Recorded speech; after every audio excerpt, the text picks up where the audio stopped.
Shalom and welcome back to Israel with Aline. Today we are going to learn in depth about one of the 12 tribes of Israel, the tribe of Levi. We are going to learn about their traditions and practices from biblical times up to the present day. And we are going to take part in a one-of-a-kind event that brings together thousands of descendants of the tribe of Levi. We are literally going to see who they are to this day. So if you are ready, let's get started. We are now next to the Damascus Gate, and we are going to enter the old city of Jerusalem together, where our big event of the day will take place. So let's go.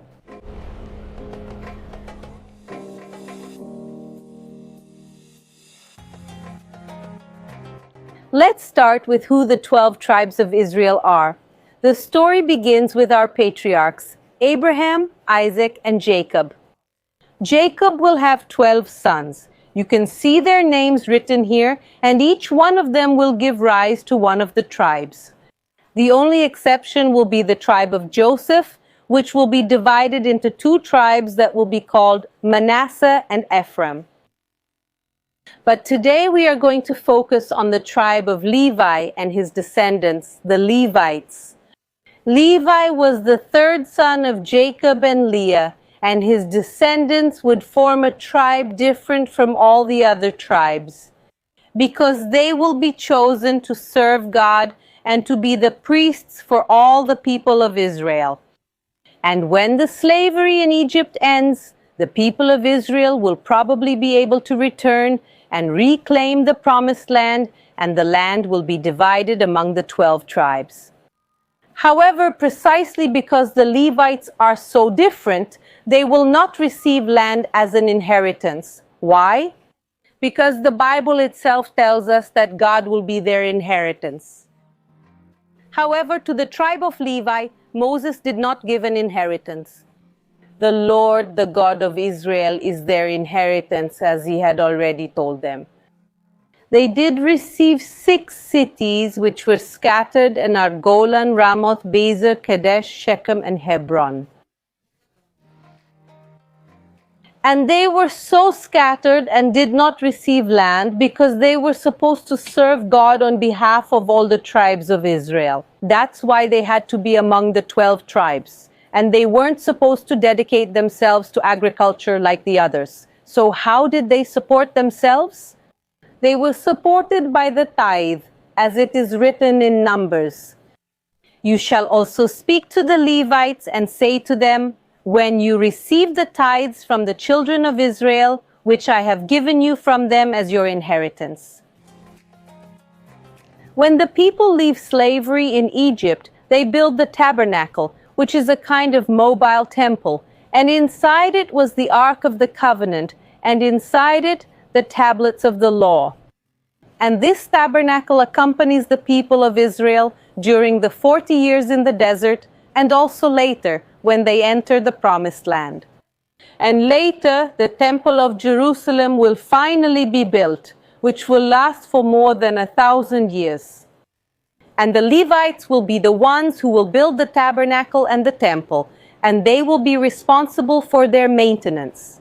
They will also serve as guards there, they will sing the psalms, and they will also have jobs outside the temple of Jerusalem. For example, they will be judges and teachers. And the ones who belonged to the tribe of Levi were Moses himself, and especially his brother Aaron. Aaron will be chosen as the first priest of the people of Israel, and that's why we know him in Hebrew as Aaron HaKohen. Kohen means priest. And in Judaism, the priesthood is hereditary, and that's why the sons, grandsons, great-grandsons, and so on of Aaron will be the priests of the people. And that's why they are still known by the name Kohen, meaning priests. An important point is that Aaron is not the first priest in the world. There were other priests before him. A famous one is Melchizedek. But we have to remember that Aaron is the first priest of the people of Israel, strictly speaking.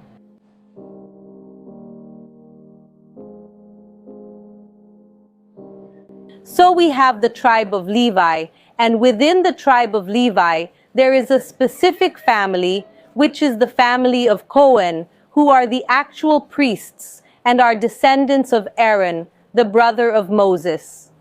And they performed the main services of the temple. For example, the animal sacrifices, which no longer exist nowadays. They had special clothes, as you can see, and from within this family, the high priest was chosen, and these here are his garments. Even though there was a division between tribes, everyone is part of just one people, and everyone can also marry into another tribe. So how does that work? It always follows the husband's side, the paternal side. For example, if a woman from the tribe of Levi married a man from the tribe of Judah, she would then be counted as part of Judah.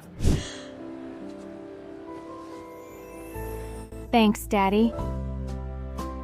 I live in Jerusalem. Every day I walk these streets, the same stones and the same ground where King David walked. I'm holding soil from the Temple Mount. This was carefully rescued by archaeologists in the 90s in the sifting project. Temple Mount soil is the only entity authorized to verify and certify its authenticity and origin. I'm so happy it's so beautiful and special, but beyond that, it has such deep meaning. I'm carrying with me a rare piece of history from the holiest place in Jerusalem. It's got everything: our faith, our family, something we'll carry for generations. I think it's a piece every Christian should own while it's still possible. Every piece comes with a signed certificate, proving that you are among the very few who will ever own this treasure. Click the link in the description below or scan the QR code to receive your living connection to biblical history.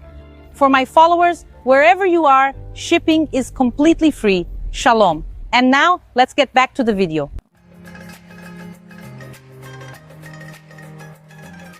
In the times of King David and King Solomon, Aaron's family had become a huge family, and because of that, it was divided into 24 groups, into 24 clans. And they were very well organized, because each one knew in which weeks they were supposed to serve in the temple in Jerusalem. Except for the major biblical festivals, because during the time of the great festivals, for example, the week we are in now, which is the week of Tabernacles, everyone would gather and serve together here in Jerusalem. But everything will change in the year 70 after Christ, when the Romans destroy the temple in Jerusalem. And this will be a shock and a trauma for all the people of Israel, but especially for the Levites. And for the Kohanim, who will now lose part of their duties, their main duties, but not all of them. And finally, the time has come to talk about the Levites and the Kohanim today. Even today, we know who these families are, and they have rights and duties different from the rest of the people of Israel. And the question that won't go away: how do we still know who these families are? Even after 2,000 years, when the temple in Jerusalem was destroyed and burned, the scrolls and a good part of the scriptures that were inside the temple were destroyed. But there were also copies in other places, here in Judea, in Galilee, and even outside of Israel. One of these copies was even found in Yemen, with the list of the 24 groups of Kohanim and where each of them lived. Besides that, the Kohanim and the Levites are marked in many ways in the daily life of Jewish communities. For example, in tombs, my maternal grandfather's tomb, since he is a Kohen, will have this symbol on it. The symbol of the hands is the symbol of the Kohen family. The same thing. If he were a Levite, it would be written that he is a Levite. On the marriage certificates, it will be clearly marked who is a Levi, who is a Kohen, and who is part of the rest of the people of Israel. And these certificates are mandatory, so I can look for my certificate or my parents' certificate, my grandparents' certificate, and so on. Even to this day, public readings of the Torah from the scrolls are held every Monday, Thursday, and Saturday. And people are called up to the bima to read for the congregation. The first person to be called will always be a Kohen, a priest. Then it will be a Levite, and after that, the rest of the congregation is also invited to participate. That means if you go to a synagogue, if you attend a synagogue, you know very well who the Kohanim are, who the Levites are, and who is part of the rest of the congregation. That also means that not only do people know which family they belong to, but the rest of the congregation knows about each other as well. Nowadays, it is estimated that there are 600,000 Levites, counting both Levites and Kohanim, of course. And that represents 4% of the Jewish population in the world. And one impressive thing that has been done with some of these 600,000 people is genetic testing. And then you can better verify their ancestry. Now let's get to know a bit about these people and the research. The title and functions of a Kohen are passed from father to his sons. And in the same way, the Y chromosome is passed down. And that means we have a genetic way to analyze the origins of this family. A study took the DNA of Kohanim living in different parts of the world and found that most of them have 7 unusual genetic markers on the Y chromosome. And this proves that they have 1 or more ancestors in common. And as we know from the Bible tells us that this common ancestor was Aaron the priest, the brother of Moses. And now I'm super excited and super emotional because we're going to Birkat HaKohanim, to the Aaronic blessing, to the priestly blessing. Do you remember that we mentioned that during the major festivals, including tabernacles, the priests would gather in Jerusalem? This still happens every year during tabernacles. Thousands of descendants of Levites and Kohanim come here to Jerusalem, and they will perform the Aaronic blessing from the book of Numbers together. The same prayer that they used to say 3,000 years ago in the first temple of Jerusalem, and also in the second temple of Jerusalem. We are literally going to see a piece of living biblical history that is still happening. Now let's go see the Levites and the Kohanim in person. Let's go. This blessing was performed in the Temple of Jerusalem. But since the temple was destroyed, where is it performed nowadays? It is performed at the Western Wall, which is a part that remains from the Second Temple. Before we go to the Western Wall, I want to quickly show you something. Look behind me at this hut, or as we call it in Hebrew, sukkah.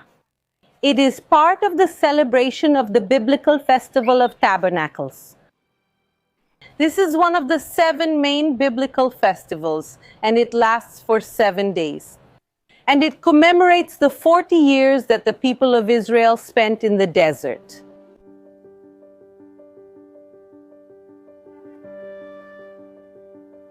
Before the prayers, a traditional hand washing is performed. Here we can see some people already getting ready. And sometimes, Levites also come to wash the hands of the Kohanim, just like it was done in the time of the temple itself. The Western Wall is divided into men's and women's sections. Today we're going to see the men's side, because it's the male Kohanim and Levites who do all the preparation and the ceremony. And there are already thousands of them gathered here now, and in a few minutes they're going to start the priestly blessing.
And here from the Western Wall, which is part of the temple in Jerusalem, I want to say goodbye to you.